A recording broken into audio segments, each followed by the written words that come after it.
नमस्कार, अभ्युदय क्लासेज में आप सभी मित्रों का स्वागत है। आपके साथ मैं हूं अर्पित दीक्षित। दोस्तों, आज की वीडियो में मैं आपको जो पिछली वीडियो में पढ़ा रहा था वंशानुक्रम एवं वातावरण, उसको लेकर आगे बढ़ूंगा।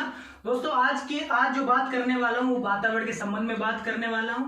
पीछे जो आपने वीडियो पढ़ा है, पीछे आपने जो वीडियो देखा होगा उसमें आपने पढ़ा होगा कि वंशानुक्रम की परिभाषाएं हैं वो क्या है, सिद्धांत क्या है, किन किन लोगों ने, किन किन मनोवैज्ञानिकों ने सिद्धांत दिए हैं, अध्ययन किन किन मनोवैज्ञानिकों ने अध्ययन किया है वंशानुक्रम के ऊपर और क्या निष्कर्ष निकाला है, ये सब हमने पिछली वीडियो में पढ़ा था। यदि आपने पिछली वीडियो नहीं देखी तो आप पीछे प्लेलिस्ट में जाके आप वीडियो को देख सकते हैं। और दोस्तों, यदि अब तक आपने चैनल को सब्सक्राइब नहीं किया है तो प्लीज चैनल को सब्सक्राइब करें। और यदि आपको वीडियो या कंटेंट बहुत अच्छा लग रहा हो तो प्लीज दोस्तों से कहें कि आप सब्सक्राइब करें चैनल को और वीडियो को शेयर करें। दोस्तों, शुरू करते हैं आज की वीडियो। लेकिन उससे पहले मैं कुछ पिछला जो टॉपिक मैंने पढ़ाया है वंशानुक्रम, उससे संबंधित कुछ डेफिनेशन आपसे पूछना चाहता हूं कि आपने याद किया है कि नहीं किया है। ठीक है दोस्तों, शुरू करते हैं। आपको केवल एक नाम आपको सामने मिलता है, जैसे कोई डेफिनेशन आपको मिल जाती है एग्जाम में, आपको दी हुई की डेफिनेशन है जिसमें 3 शब्द आ गए हैं। कौन कौन से शब्द आ गए आपने देखा, कुछ शब्द आ गए, जन्मजात विशेषताओं का योग, जन्मजात विशेषताओं का योग, जन्मजात विशेषताओं का योग। ये शब्द आपने किसी डेफिनेशन में देखा, किसकी, वंशानुक्रम की डेफिनेशन में। ठीक है, तो आपको आंसर कैसे मिलेगा, इसका आंसर आपको कैसे देना है, जो आपको ट्रिक बताई गई आपको याद करने के लिए। तो क्या ट्रिक थी, जन्मजात से क्या बना लिया आपने, जे बना लिया था। ठीक है, विशेषताओं को क्या बोलते हैं, हाईलाइट, यानी विशेषताएं क्या बताई थी कि हाईलाइट गुण वही होगा, वही विशेषता हाईलाइट होगी, उभर के आएगी जो कुछ ना कुछ आप में अच्छी तरह से उपलब्ध होगा। उपलब्ध होने का मतलब आप में कुछ विशेषताएं या गुण होंगे। ठीक है, तो जे के विशेषताओं को क्या बोल सकते थे हम, हाईलाइट बोल सकते हैं। तो यहाँ पे एच बना लेते हैं, हाईलाइट लिख लेते हैं, हाईलाइट, और यहां से हमने क्या ले लिया, एच ले लिया। ठीक है, इसके बाद योग का मतलब क्या था भैया, ऐड था, और यहां से हमने क्या लिया था, ए लिया था। तो यहां से आप मिला ले लें, जे, एच और ए तीनों को मिलाने पर क्या बन गए, झा साहब बन गए। झा साहब का मतलब ये डेफिनेशन किसकी हो गई, बी.एन. झा महोदय की डेफिनेशन हो गई। दोस्तों, बात करते हैं दूसरी डेफिनेशन की। दूसरी डेफिनेशन वंशानुक्रम की सबसे जो रूट डेफिनेशन है वो किसकी है। रूट डेफिनेशन का मतलब क्या है, आपको जो डेफिनेशन पता है, यानी कि माता पिता से आए हुए गुण ही क्या कहलाते हैं, वंशानुक्रम कहलाते हैं। तो वो रूट डेफिनेशन है। रूट डेफिनेशन का मतलब क्या हो गया, वो डेफिनेशन किनकी है, रूथ बेनेडिक्ट महोदय की। यानी कि जो आपको पता है, जो डेफिनेशन आपको पता है वो डेफिनेशन किसकी है, रूथ बेनेडिक्ट महोदय की है। ठीक है, इस तरह से हमने आपको बताया कि रूथ बेनेडिक्ट ने क्या बताया कि माता पिता से आए हुए गुण ही क्या कहलाते हैं, वंशानुक्रम कहलाते हैं। दोस्तों, बात करते हैं जेम्स ड्रेवर महोदय की। तो जेम्स ड्रेवर की स्पेलिंग हमने इस तरह से लिखा था, जेम्स ड्रेवर, और इसमें से एम और एस, यहां से 2 शब्द ले लिए थे, एम फॉर मानसिक और एस फॉर शारीरिक। मानसिक और शारीरिक गुण जो माता पिता से किसमें आते, बालक में आते, वही क्या कहलाते हैं, वंशानुक्रम कहलाते हैं। यानी कि जो डेफिनेशन हमको पता थी रूट महोदय की, रूथ बेनेडिक्ट महोदय की, उसमें हमने क्या जोड़ दिया, एम और एस जोड़ दिया था, तो किसकी बन गई थी, जेम्स ड्रेवर महोदय की डेफिनेशन बन गई थी। इस तरह से हमने कुछ आपको ट्रिक बताई और उम्मीद करते थे कि आपको ये समझ में आई होंगी। दोस्तों, आज बात करेंगे एक इसी में जुड़ा हुआ दूसरा पार्ट है वंशानुक्रम के साथ में क्या है, वातावरण। यानी विकास जो होता है, जीवन जो होता है, उसमें 2 महत्वपूर्ण तत्व होते हैं, एक वंशानुक्रम और दूसरा वातावरण। वंशानुक्रम के बारे में हमने कल पढ़ लिया है, और यदि आपने वीडियो नहीं देखा तो पीछे आप जाकर प्लेलिस्ट में देख सकते हैं। दोस्तों, चलिए आज शुरू करते हैं वातावरण। वातावरण क्या होता है, ये उम्मीद करता हूं कि आपको समझ में बहुत बेहतरीन तरीके से आया होगा। तो प्लीज वीडियो को शेयर करें, अधिक से अधिक शेयर करें, और चैनल को सब्सक्राइब भी करें। दोस्तों, शुरू करते हैं वातावरण। तो वातावरण क्या होता है, जैसा कि आप दोस्तों जानते हैं, वातावरण का अर्थ क्या होता है, सामान्य शब्दों में वातावरण किसे कहते हैं। सामान्य शब्दों में अगर बात की जाए वातावरण, यहां पे अगर हम शाब्दिक अर्थ निकालें, ऐसे संधि विच्छेद करके देख ले तो क्या लिख सकते हैं, वात धन आवरण। आवरण का अर्थ आप लोग जानते हैं, कवर, यानी कि जो हमें घेरे हुए हैं। आवरण का मतलब घेरे हुए, सीधा मतलब क्या है, घेरे हुए। और यहाँ पे बात का मतलब क्या हो जाता है, आपने साइंस में पढ़ा होगा, निर्वात। निर्वात कौन से स्थान था जहां वायु नहीं होती थी, तो बात का मतलब क्या हो गया, वायु। ठीक है, हवा। तो शाब्दिक अर्थ की बात की जाए तो वायु जो हमें चारों तरफ से क्या है घेरे हुए हैं, वही क्या है वातावरण। लेकिन यहाँ पे ये जो अर्थ है बहुत ही संक्षिप्त रूप से है। संक्षिप्त रूप का कहने का मतलब क्या है कि वायु का आवरण वातावरण कहलाता है, ये सही नहीं है। लेकिन आपको समझने के लिए बताया कि वातावरण क्या है कि वायु का आवरण जो चारों तरफ से हमें घेरे हुए है। दोस्तों बात करते हैं कि जो भी चारों तरफ से हमें घेरे हुए हैं, चारों तरफ से मतलब चारों तरफ से जब हम लिखते हैं चारों तरफ से क्या कर रहा है, करे हुए घेरे हुए, तो यहाँ पे चारों तरफ को एक शब्द दे दिया गया था परिघन, और घेरना की आपको जैसे पता ही है आवरण। तो परि में क्या, चारों तरफ से घेरने वाले सभी तत्व क्या कहलाते हैं, पर्यावरण में आ जाते हैं। यानी कि यहाँ पे जब आप निकालेंगे तो इसे क्या कहेंगे, पर्यावरण। तो जो शब्द है वातावरण, इनका संक्षिप्त अर्थ क्या था, वायु का आवरण। और वहीं पे जो वृहद बोल सकते हैं, ब्रॉड कॉन्सेप्ट बोल सकते हैं, वो क्या बन गया, पर्यावरण। यानी कि कह सकते हैं वातावरण को पर्यावरण भी कहते हैं, यानी कि आधुनिक अभी पर्यावरण क्या कहा जाने लगा है। दोस्तों पर्यावरण क्या है, जो हमें चारों तरफ से घेरे हुए हैं, जब आप सभी को पता है। जैसे बात करेंगे पर्यावरण का, जब हमने निकाला तो परि का क्या हो गया, चारों तरफ, और आवरण का मतलब हो गया घेरे हुए। दोस्तों पर्यावरण से आपको क्या मिला, यहाँ पे जो हमें चारों तरफ से घेरे हुए, जो का मतलब वो ये सारे सभी तत्व जिनका हम पर सीधा सीधा प्रभाव पड़ता है, यानी प्रत्यक्ष प्रभाव पड़ता है, यानी कि वो बाहरी शक्ति जो हमें घेरे हुए, वही क्या कहलाती, वातावरण कहलाती है। तो विभिन्न मनोवैज्ञानिक ने अलग अलग कुछ डेफिनेशन दिए, और उन्हीं डेफिनेशन को लेकर हम आज बात करते हैं। तो आपको उम्मीद है ये समझ में आया होगा कि शाब्दिक अर्थ इसका क्या है और इसका मतलब क्या है। दोस्तों चलिए शुरू करते हैं। आज का जो डेफिनेशन है किन किन महोदय द्वारा यह दिया गया है और क्या बताया गया है। दोस्तों जो पहली डेफिनेशन है, आपको केवल ये समझना है वातावरण क्या है, जो हमें चारों तरफ से घेरे हुए हैं, यानी चारों तरफ से घेरने वाले वे सभी तत्व जिनका हम पर प्रभाव पड़ता है, क्या कहलाता है, वातावरण कहलाता है। दोस्तों रॉस महोदय की डेफिनेशन है। रॉस महोदय ने डेफिनेशन में क्या बताया था कि वे सभी बाहरी तत्व जिनका हम पर प्रभाव पड़ता है, यानी कि जो हमें प्रभावित करते हैं, क्या कहलाता है, वातावरण कहलाता है। तो इन्होंने एक डेफिनेशन दी है, आप नोट करिएगा। वातावरण एक बाहरी शक्ति है, वातावरण एक बाहरी शक्ति है जो हमें प्रभावित करती है, बाहरी शक्ति है जो हमें प्रभावित करती है।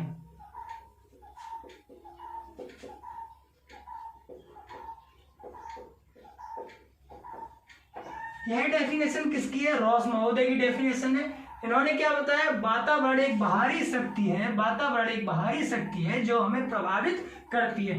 दोस्तों जो हमें चारों तरफ से घेरे हुए है, जिसका हम पर प्रभाव पड़ता है, वही डेफिनेशन को एक शब्द इन्होंने क्या दे दिया, बाहरी शक्ति।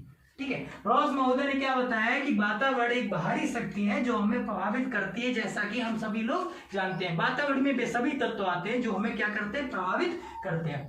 दोस्तों वहीं से ये डेफिनेशन आपको याद कर लेनी है कि रॉस महोदय ने क्या बताया, वातावरण एक बाहरी शक्ति है जो हमें प्रभावित करती है। दोस्तों याद कैसे करना है, अगर याद करने का तरीका बताएं तो न्यूजीलैंड के एक बैट्समैन है जिसका नाम है रॉस टेलर। ठीक है, रॉस टेलर कौन है, विदेशी है, विदेशी मतलब बाहरी।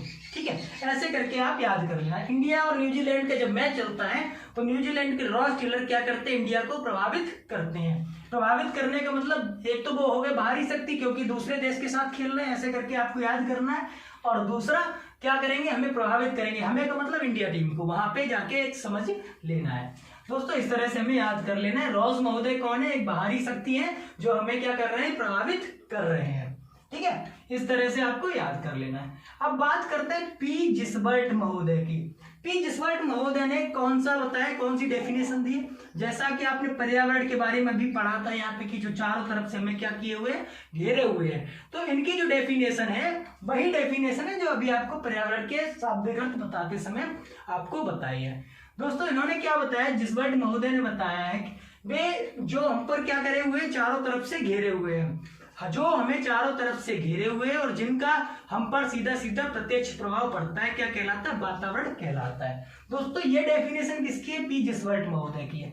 बात करते हैं या लिखते हैं पहले, जो हमें चारों तरफ से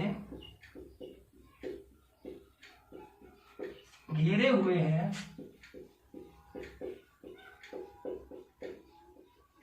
और जिनका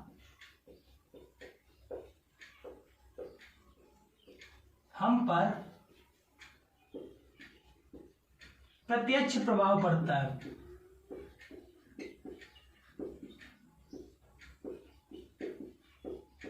है, क्या कहलाता है भैया? वातावरण कहलाता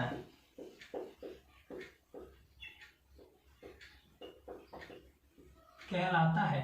दोस्तों आपको याद कैसे करना है कि ये तो हमें पता है, जो हमें चारों तरफ से घेरे हुए हैं, यानी कि जिसका कोई कवर होगा, कोई आवरण होगा, भाई तो हमें चारों तरफ से क्या करेगा? घेरेगा।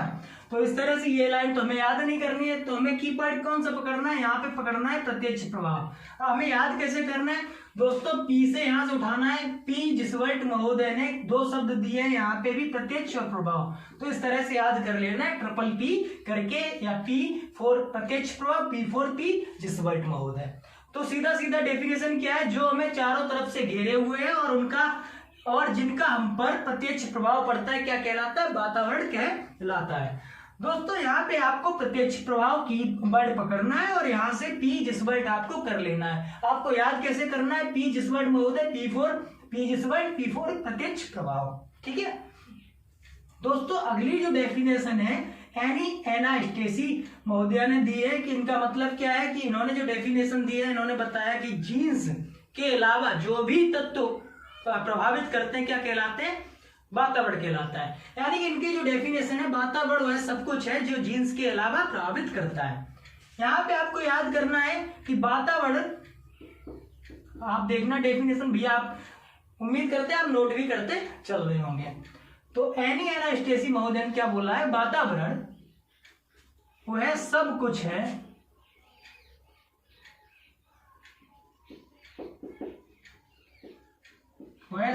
है जो जीन्स के अलावा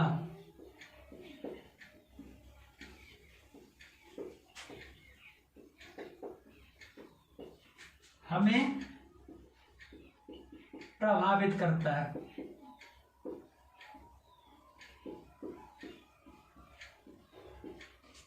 एना स्टेसी महोदय ने क्या बताया? महोदय ने कि वातावरण वह सब कुछ है, उस वातावरण में इन्होंने क्या बताया? सब कुछ तत्व आ जाते हैं जो जीन्स के अलावा हमें क्या करते हैं? प्रभावित करते हैं। तो यहाँ पे केवल कीवर्ड आपको पकड़ना है जीन्स।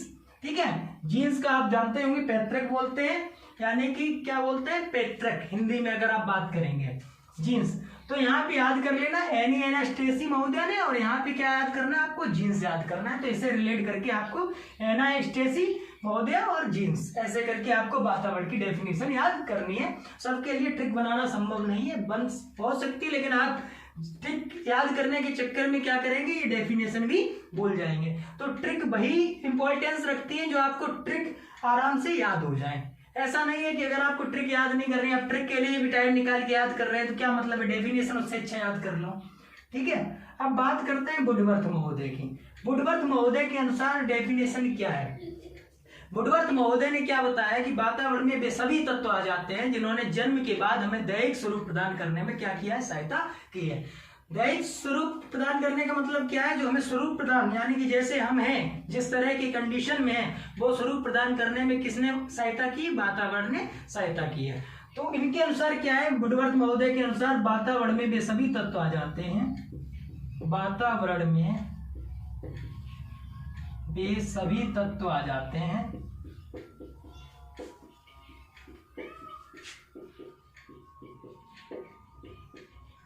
जो जन्म के बाद, यहां पे फिर याद रखना आपको, यहां पे बर्थ और वहां पे जन्म के बाद। ठीक है, तो वातावरण में वे सभी तत्व आ जाते हैं जो जन्म के बाद हमें स्वरूप प्रदान करने में सहायता करते हैं, स्वरूप प्रदान करने में सहायता करते हैं।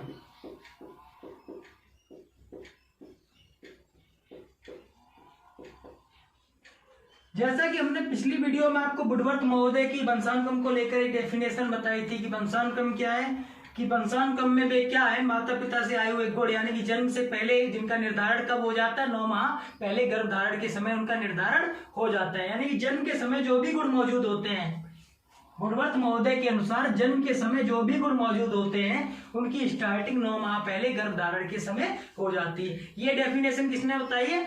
वुडवर्थ महोदय ने बताई है। और वहीं से हमें यहाँ पे रिलेट करके याद कर लेना है कि वंशानुक्रम में क्या है कि जन्म के समय जो भी गुण आते हैं या बालक में पाए जाते हैं या उपस्थित होते हैं, उनकी शुरुआत 9 माह पहले गर्भधारण के समय हो जाती है। और वातावरण क्या है कि जो जन्म के बाद स्वरूप प्रदान करने में क्या करता है, सहायता करता है। ठीक है, इस तरह से आपको ये डेफिनेशन याद कर लेनी है। दोस्तों उम्मीद करते हैं ये डेफिनेशन आपको समझ में आई होगी। आपने पहले भी इनको पढ़ा होगा तो आपको सिंपल वे में याद हो भी जा रही होंगी। तो रॉस महोदय की डेफिनेशन क्या है, वातावरण एक बाहरी शक्ति है जो हमें प्रभावित करती है। बाहरी शक्ति से याद कर लेना। रॉस टेलर महोदय कैसे है, बाहरी शक्ति है, न्यूजीलैंड से करते हैं। कुछ भी करके आपको याद करना है तो कोशिश ये करना है कि जो भी ट्रिक आप बनाए वो आपके दिमाग में हो और दैनिक जीवन में आप उसे बार बार बोलते हो।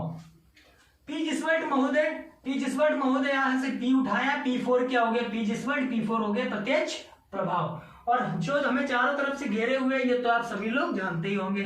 ठीक है, एनियानास्टेसी क्या है, वातावरण में वह सब कुछ है, यानी सब कुछ तत्व आ जाते हैं जो क्या करते हैं, जीन्स के अलावा हमें क्या करते हैं, प्रभावित करते हैं। ये डेफिनेशन एनियानास्टेसी महोदय की है।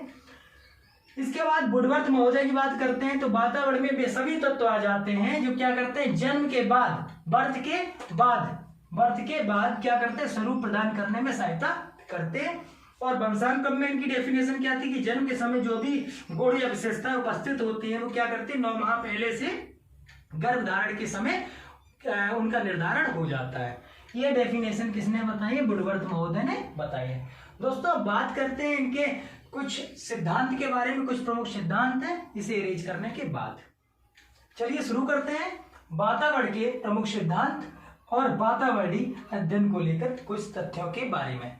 दोस्तों पहला जो सिद्धांत है उत्तम जीविता का सिद्धांत, ये दिया है चार्ल्स डार्विन महोदय ने दिया है। और ये कौन थे, प्रकृतिवादी, मूल रूप से कौन थे, प्रकृतिवादी। इन्होंने उत्तम जीविता का सिद्धांत दिया है। और किस किताब में दिया है, द ऑरिजिन ऑफ स्पीसीज में, जो किताब हुई थी प्रकाशित 1859। ठीक है, तो द ऑरिजिन ऑफ स्पीसीज में उत्तम जीविता का सिद्धांत दिया है जो संबंधित है वातावरण को लेकर। ठीक है, वातावरण से संबंधित उत्तम जीविता का सिद्धांत किसने दिया है, डार्विन महोदय ने दिया है। और ये कौन थे, प्रकृतिवादी थे। और इनकी किताब का नाम क्या है, द ऑरिजिन ऑफ स्पीसीज। बात करते हैं उत्तम जीविता का सिद्धांत क्या है। चार्ल्स डार्विन महोदय का कहना था कि वातावरण में वही व्यक्ति जिंदा रह सकता है जो वातावरण को खुद के अनुकूल बना ले। इनका मानना था कि व्यक्ति वातावरण को अनुकूल बनाने के साथ ही, यानी वातावरण में खुद को अनुकूल बनाने के साथ ही जीवित रह सकता है। और यही सिद्धांत क्या कहलाया, उत्तम जीविता का सिद्धांत कहलाया। दोस्तों बात करते हैं दूसरा सिद्धांत, जैसा कि आपने वंशानुक्रम में भी पढ़ा था कि अर्जित गुणों के वितरण का सिद्धांत, और ये वातावरण से भी संबंधित है। बात करते हैं कैसे, तो समझाते हैं। अर्जित गुणों के वितरण का सिद्धांत किसने दिया, लैमार्क महोदय ने दिया। प्रयोग किस पर किया था, जिराफ पर प्रयोग किया था, जैसा कि आप पढ़ चुके हैं। जिराफ का जो प्रयोग था वो आपको बताया था। दोस्तों इनका कहना क्या था कि जो भी लोग होते हैं या जो भी व्यक्ति होता है वो क्या करता है, उनमें अर्जित गुण का वितरण तभी होता है जब वो वातावरण से कुछ ना कुछ अर्जित करते हैं। यानी कि जो जीन्स के द्वारा जो बालक को नहीं मिल पाता है वो क्या करते हैं, अर्जित करते हैं। ठीक है, और यही इनका सिद्धांत क्या कहलाया, अर्जित गुणों के वितरण का सिद्धांत कहलाया। दोस्तों लैमार्क महोदय ने दिया था और प्रयोग किया था जिराफ पर। इनका जो मानना था आप समझ रहे होंगे, इनका मानना क्या था, इनका मानना था कि व्यक्ति जो जीन्स से लेकर नहीं आता है, यानी कि जो गुण बालक में जीन्स द्वारा नहीं आते हैं वो है वातावरण से क्या करता है, अर्जित करता है। और यही सिद्धांत इनका क्या कहलाया था, अर्जित गुणों के वितरण का सिद्धांत कहलाया था। यानी कि जो जिराफ थे जब घास और पेड़ पौधों में जो नहीं खा सकते थे तो उनकी क्या उन्होंने किया, वातावरण के साथ उन्होंने अपनी गर्दन को क्या किया, ऊपर खाने लगे, तो वो धीमे धीमे करके गर्दन उनकी ऊपर बढ़ गई और उन्होंने वो क्या किया, वातावरण से अर्जित किया था। और वातावरण से अर्जित करने के पश्चात उनका जो वितरण हुआ वो अगली पीढ़ी में वितरण हो गया। तो यही क्या कहलाया, अर्जित गुणों के वितरण का सिद्धांत कहलाया। दोस्तों बात करते हैं वातावरणीय अध्ययन को लेकर।